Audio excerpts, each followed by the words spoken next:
What would you do with a brain if you had one? Hello, my name is Spencer Baculi. I'm the Associate Editor of Bounding Into Comics, and I'd like to welcome you to the Daily Stupid, where we cover some of the dumbest and most idiotic things happening around the world and on the internet. Today, we'll be looking at California schools chanting to an Aztec god, a UK celebrity's petition to create ID requirements for social media, a case of yet another Japanese artist being bullied by Western Twitter, and the outrage directed toward a completely optional nude mod for Pyra in Super Smash Bros. That being said, let's get into it. Let's get things started!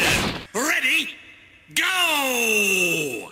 First up, according to a recent report by the New York Post, the California Department of Education has proposed a new ethnic studies curriculum which includes, as part of its lesson resources, an ethnic studies community chant to an Aztec god. In the chant, students are led to seek truth and critical thinking through an apparent invocation of one of the most prominent and vengeful gods in the Aztec pantheon, Tezcatlipoca, in order to become warriors for, quote, ecological and social justice, unquote, and gain, quote, a revolutionary spirit, unquote. The proposed curriculum also draws upon frameworks established by R. Toltoca, wherein the author claims that America was built upon, quote, Eurocentric, white supremacist, capitalist, patriarchal, heteropatriarchal, and anthropocentric paradigm brought from Europe, unquote, and lists one of its goals as a, quote, counter-genocide, unquote, against white individuals. When I was a kid, I remember doing reenactments of ceremonies and traditions belonging to various cultures, both alive and dead. Such role-playing was usually employed to help students achieve a better understanding of the culture they were studying and provide context for the past. Whatever this is beyond that.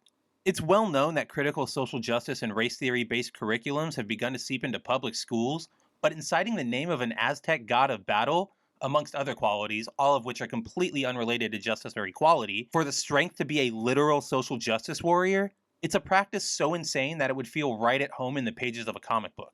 Do the activists who come up with these lesson plans think that this will truly win anyone over?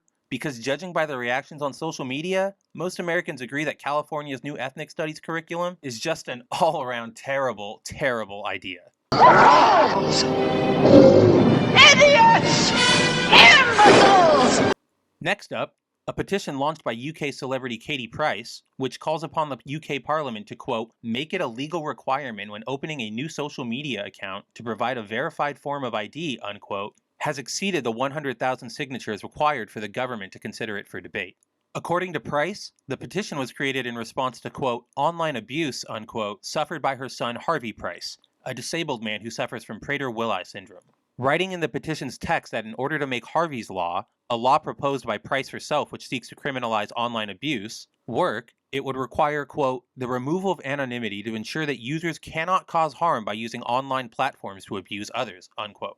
Price added, quote, where an offense has taken place, they ought to be easily identified and reported to the police and punished. First, let me extend my sympathies to Price and her son.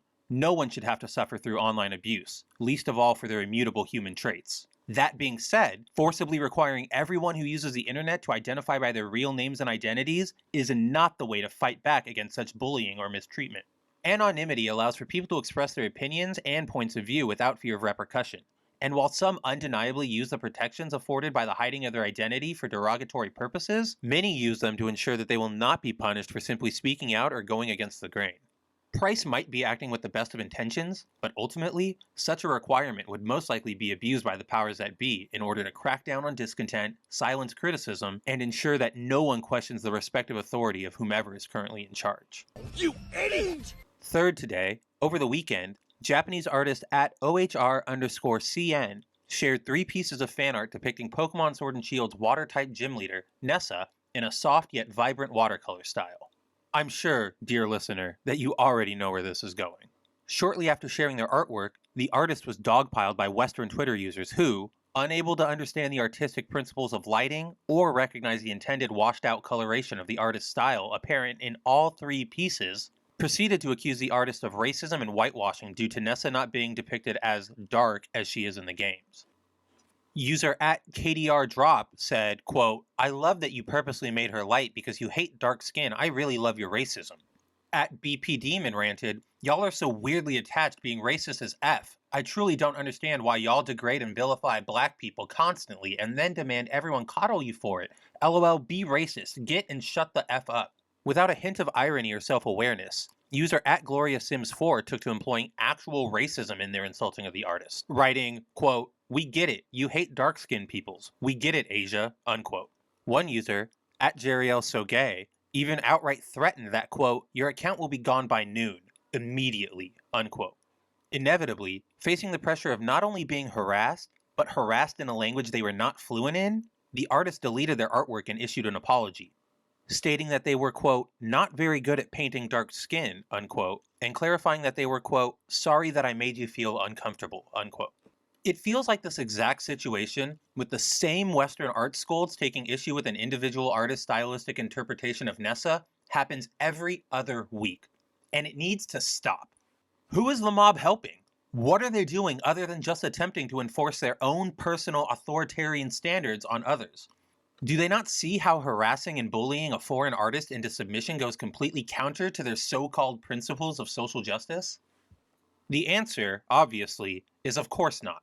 For such vocal bullies, there's nothing to gain here but the false illusion of having contributed to society and a brief dopamine hit at the expense of another human's well-being. Are you crazy? Or just plain stupid? And finally for today, we have the Daily Stupid's returning champion, Pyra. It's honestly kind of impressive that in the Daily Stupid's short history, self-professed members of the Super Smash Bros. Community have made 3 of my 4 entries into the column, all because they seemingly can't handle the existence of Pyra, an attractive female character. In the early hours of March 14th, a newly crafted nude mod for Pyra was uploaded to the video game mod community website Game Banana. A simple mod, the optional add-on replaced Pyra's standard character model with one showing her, well, completely naked. Almost immediately, like clockwork, Smash players began to take severe issue with the mod, with many sharing opinions that could only be held if one were either completely new to video game modding or willfully ignorant of history. User @MerwinMoon commented, quote, "It super sucks that just about every female has to have a not safe for work mod. It just makes me feel gross. It's hard to get into a franchise when 90% of its fanbase is horny," unquote.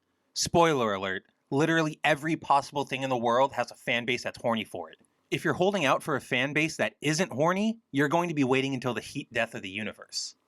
User @CCMonty'sBackup wrote, quote, "This is why people think we're weird," unquote. Spoiler alert, it has nothing to do with completely voluntary nude mods, and all to do with the rampant amount of underage sexual abuse happening within the Smash scene.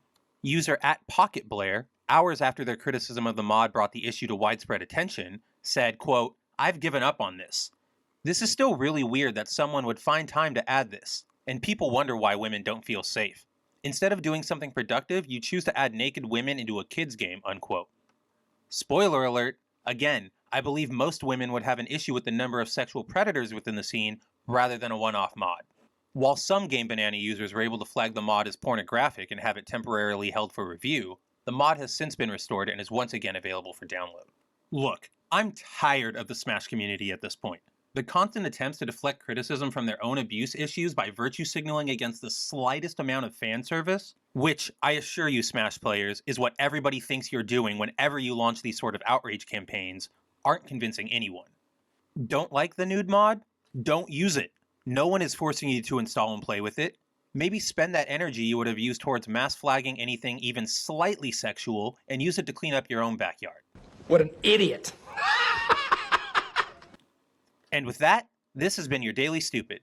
If you have any suggestions for tomorrow, leave a comment down below or hit us up on social media. And until next time, take it easy.